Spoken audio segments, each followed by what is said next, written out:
Hi, this is Ray again. I'm sure you're getting tired of me by now, but oh well.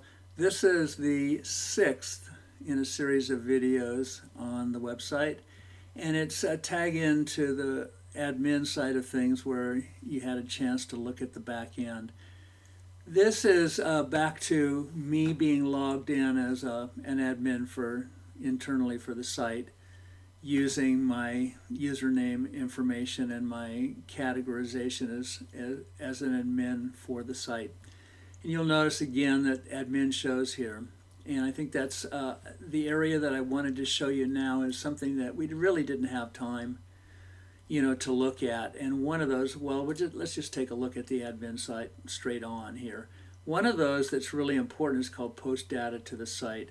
And I want to emphasize here that as we look at some of these forms that they're not built in yet. They're programmed to work in a program called JotForm, should we want to use that, or another type of way of doing that. So the forms are structurally what we might use if we wanted to have the ability to add a completed project, add a project proposal, add an incident report, and so forth.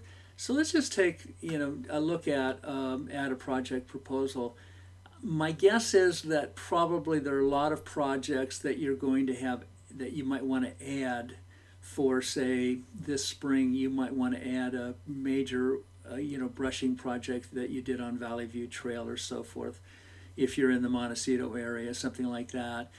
And so you might not have a project proposal because you've probably got a blanket permission to do work throughout the spring on certain kinds of things. So you might have a completed project form that you would add. And this gives you a little description of what the form is. And it's set up if we wanted to use this simply and work through JotForms. There's a cost involved, obviously, but it's a really clean way of having a database elsewhere that can hold on to this information for us and also bring that information to the individual trails as well. And you're going to see a reasonably simple form. Some of the information, project title, trail name, leader, so forth. All this information here, especially if we have eventually, let's say as an example, we know who the project leaders are. This could be a pull down menu. Same thing could be here, pull down menu. And if you choose this person, it would automatically fill in this person and so forth. So the idea here really is to give a nice simple way of putting information in and starting to build a history of trail restoration and maintenance projects on a particular trail. And you'll see here all those forms and other parts of the admin resources area all show up here. But if we were, as an example, filling that out here, you would have to hand fill in the name of the trail, or for the region you're in, we'd have to have a pull down menu with every trail listed. But the other way that you might want to take a look at this is, let's look at the trail regions and let's go down to Santa Barbara area. And because I'm logged in as an admin type and I have access to all those things through the tab system there, let's go to, if we're in Montecito area, we could take, the Girard Loop, say, for instance. So before, in a few videos ago, had you notice that there's a little bit of information here, but there's not much. I think it was just trail details and gallery. But now you can come right here, and here's a proposed project form. And you also know if that's not the right one. You may have a project like on McMenemy, let's say, that really needs to go through some kind of formal process, and you want to make what that project is available to the public so they know what's going on. You could use this form. You're more likely to use one of the other forms. Unfortunately, that happens to be misnamed right now. I haven't changed that. You might more likely use this, and it's going to be tied specifically to this trail. And if you clicked on reports, if we had filled out one for the Girard Loop here, a link to that report would show up right here. So this is the start of the ability for you to just go to the trail you want to fill out an incident report for, or some kind of completed report, or so forth, and that would show up here. That's where you enter stuff. Eventually, users would also see the reports too, so they could see what's going on here too.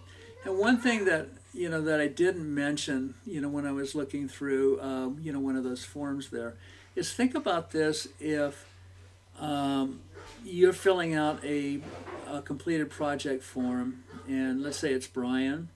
LPFA is the group that it was completing that project.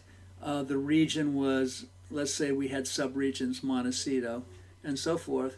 We could actually create a search for all the trail projects that Brian Conant has been involved in leading, all the projects in a particular region, or all the projects, because it also asks for the name of the group that's sponsoring the project, all the projects that an individual group like MTF has done. So if we build this system the way it potentially could be, as you fill out a completed project form, you're starting to provide a record not only on that trail for the reports of work there, but it's also providing the ability at the end of the year to be able to pull up all the projects that MTF reported them doing, or Trails Council and so forth. Or if you want to go by individual persons, or if you wanted to search for all the projects in 2024 that were done in the Montecito region, you could search that way. And you'd be using the same kind of left-hand checkbox setup over here. So that's the kind of thing we have the potential of doing, where at the end of the year, you can see all the work that's been done. And I should say, too, when we look at some of those forms, we're looking at reports here, one of them is a trail survey. And this is another one that could be extremely valuable if, let's say, in the summer or at a period of time that was most appropriate, we surveyed all of the trails and filled in reports based on those trail surveys. And the result of that would be to help give us really good, solid information about what the plan of work ought to be for the following year. So there's a lot of different ways we can utilize this in a really incredibly powerful way if we collaborate together and make this something that happens. Appreciate your time. Thank you.